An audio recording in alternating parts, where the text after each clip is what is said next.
to a special edition of the Galileo updates. These are normally monthly and done after month end, but we're recording this on the Friday of the budget being tabled a couple of days ago in Parliament. And it is an interesting and kind of new experience, I guess, for all of us. So we're going to talk a little bit about it, and I'm happy to be joined by Katlego. Thanks for joining, Kat. Thanks, Warren. Interesting times indeed. I think we are living changes and developments in real time. Yeah, I think that's a good point. You know, we're a new democracy, and now we're slightly more mature in that we've gone from single party rule to kind of a coalition. I know they don't want to call it that, but that's what it is. And I think around the world, very often the coalitions, their biggest debates, their most sort of controversial point in time will be the approval of the new government's budget.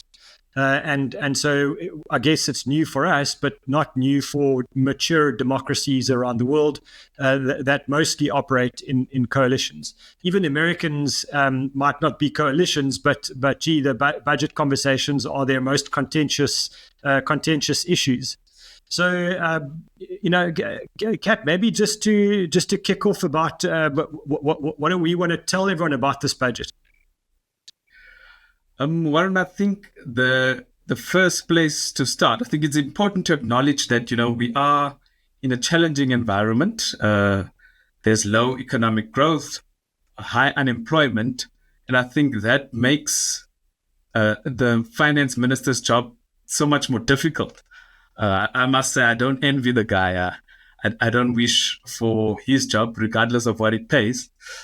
But I think I'm encouraged to say things in the budget that, in my opinion, seems positive. One of those being the primary budget surplus. Now, what that means is if we take out the debt servicing costs from the budget deficit, then we are in a primary budget surplus. And that seems to be achieved, and they anticipate that it will continue to grow for the foreseeable future. Now, that's a good thing because that could help in addressing the debt servicing costs and bringing that down somewhat. Another thing that's good to see is the focus on infrastructure expenditure. I know the allocation may seem to some that it's not significant, but I think it's a step in the right direction. Also, we've seen the Commissioner of SARS cries for allocation and money that he needs to improve SARS in terms of the efficiency and the administration side of things so that they can improve revenue collection. As we know, during the Zuma years, SARS became a target and the institution was significantly weakened. But good to see that they are getting an allocation to improve efficiency and administration, which I think is another step in the right direction. That being said, there is a pain that comes with the budget, Warren, on the revenue side and how the government plans to get more money. What was your observation? Yeah, and revenue in this instance is not revenue in your and my back pocket. It's revenue for government, which means how do they get the tax revenue for themselves? And I think a couple of comments there. One, we are all very aware of the resistance to a VAT increase, and so again at the time of recording, we don't know how that will be resolved. The budget that's been tabled says an increase in VAT of 0.5% in the first year and another 0.5% in the second year. I can't remember if they've used those exact words in the second year one, but potentially if needed, if required.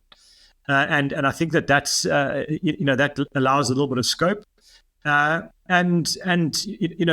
beyond that, what was positive was no real big increases in other taxes. In other words, no scope for a increase in corporate tax or personal tax. However, we must realize that what they have done in this budget is not allowed an increase in the budget brackets, the tax brackets on individual taxes, where we account for inflation. In other words, our costs as a population have gone up because of a cost of living increase, but the tax brackets haven't adjusted for that cost of living increase. So essentially, our take-home money that we actually get to live off will be less because the buying power is less. And so normally in a good budget cycle, they will increase those tax brackets to give us some inflation protection, and that wasn't done. Very glad that there's no increase in the fuel levy. That was important. And the increases in sin taxes on alcohol and tobacco and all those things are I guess nowadays standard and entirely expected.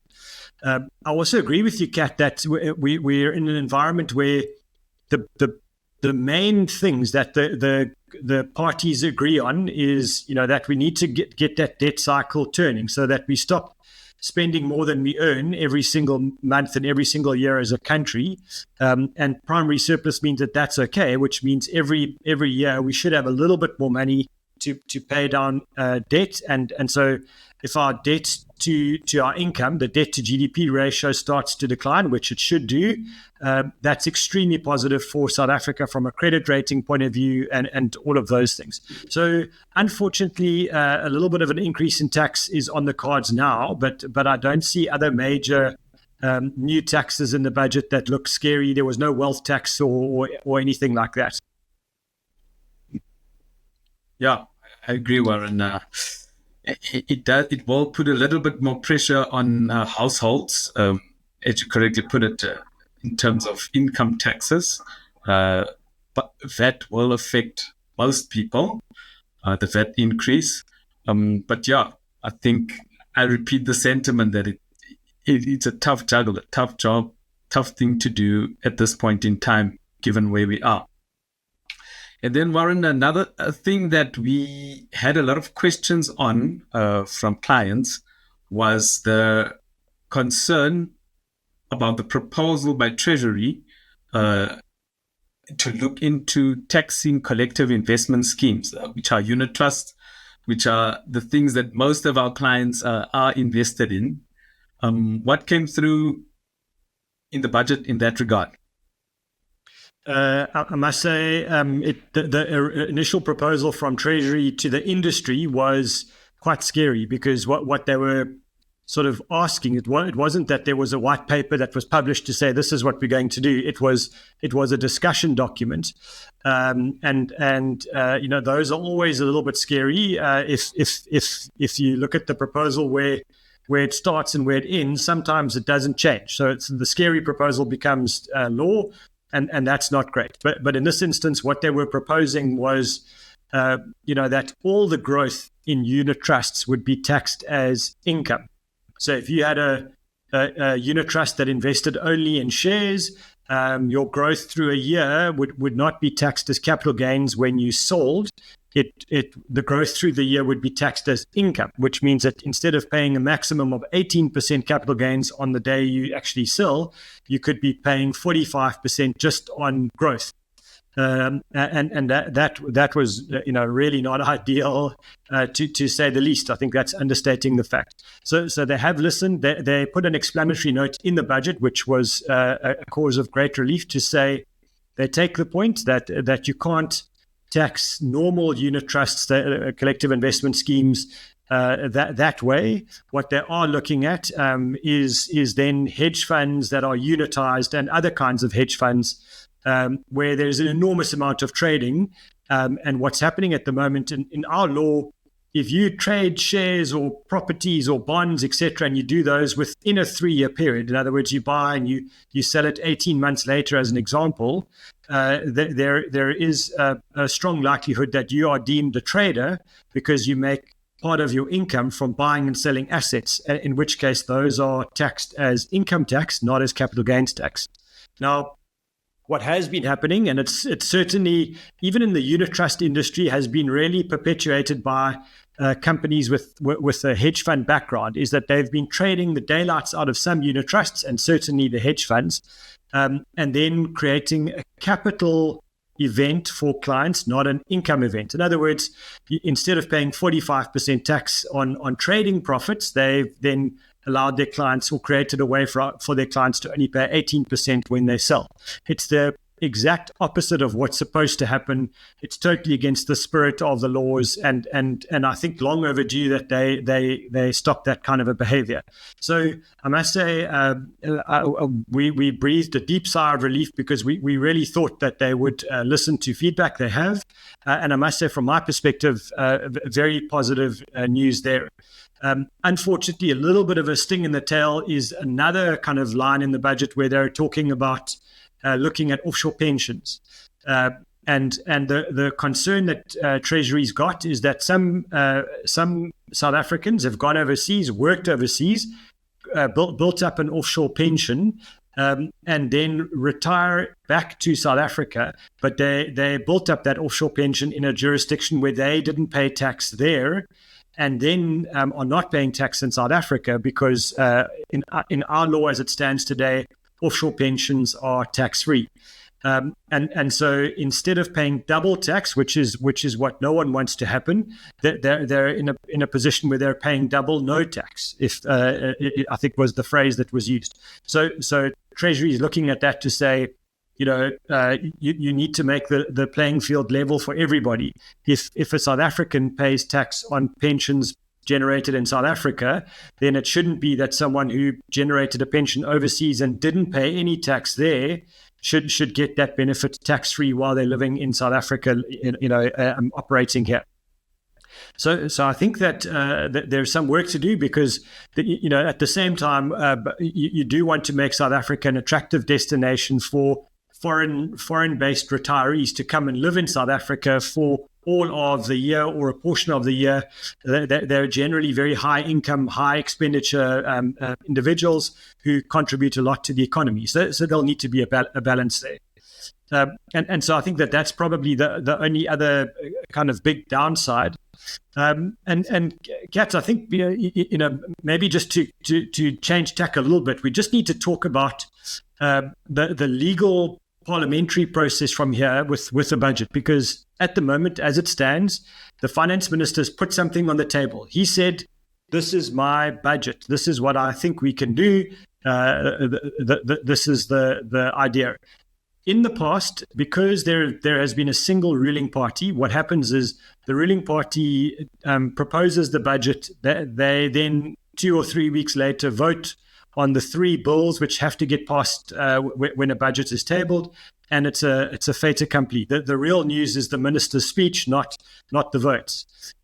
Now we're in a new environment where the minister has proposed a budget.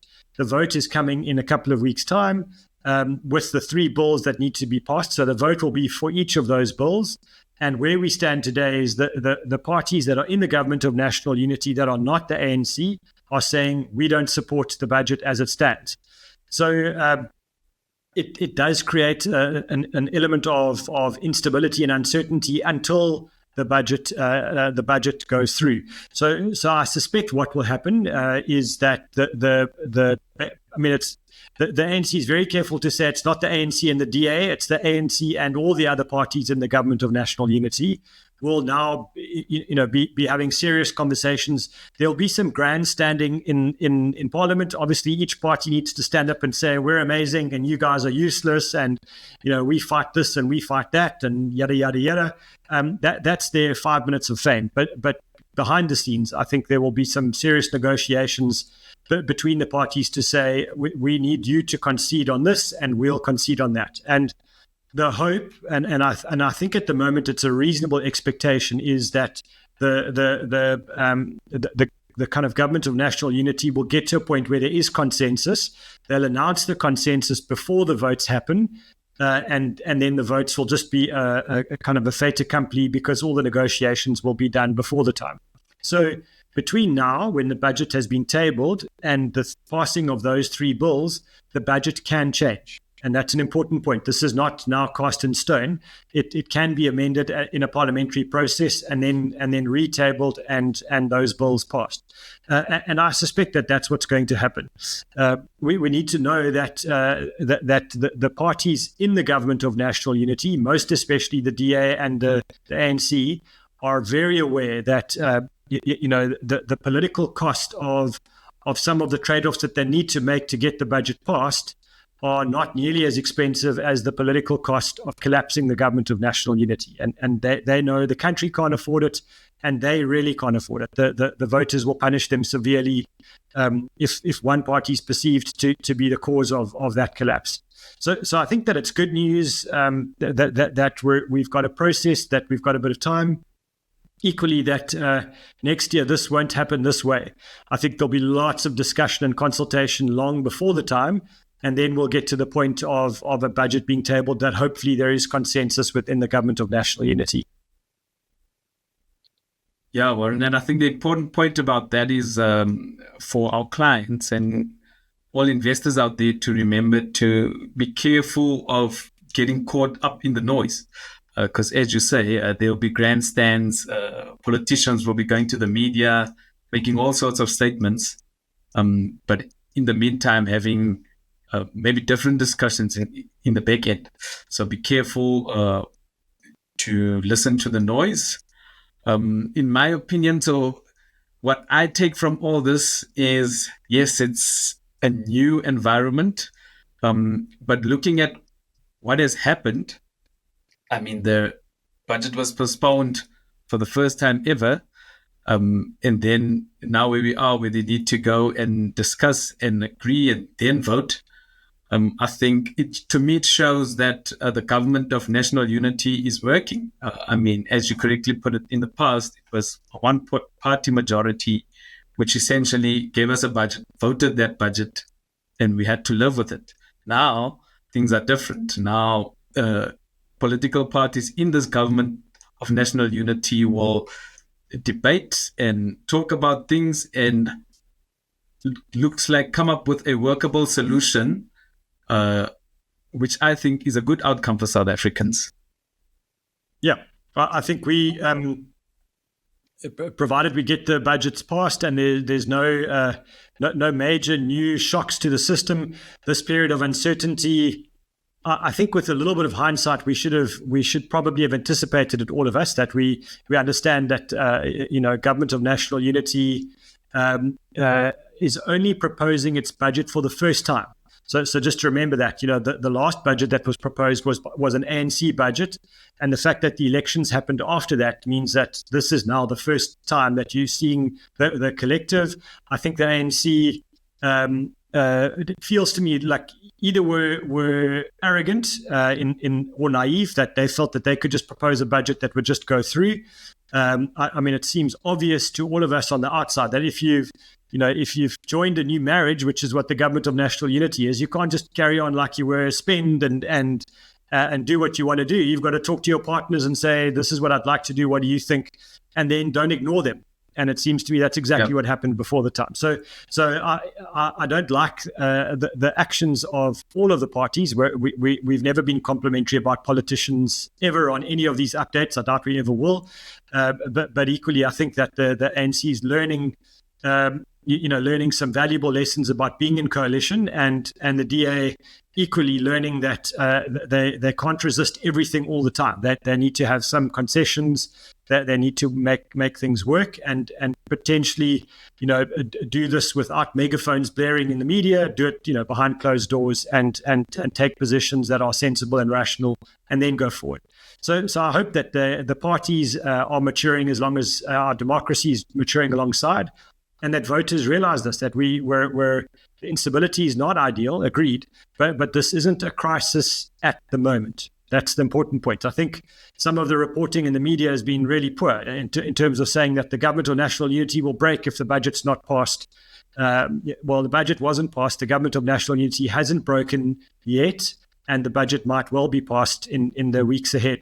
And I think maybe just to say that we will talk about this again in an update once the budget is done. So I like your comment, Kat. Don't get caught in the hype. The fact that this is new and different is true. We and investors and markets like stability and like certainty, but we shouldn't respond, as if this is an entire crisis only. It could be the beginning of a good new direction, and we will watch the space and respond to real facts rather than speculation and gnashing of teeth by politicians, commentators, and the talking heads that don't know what they're talking about.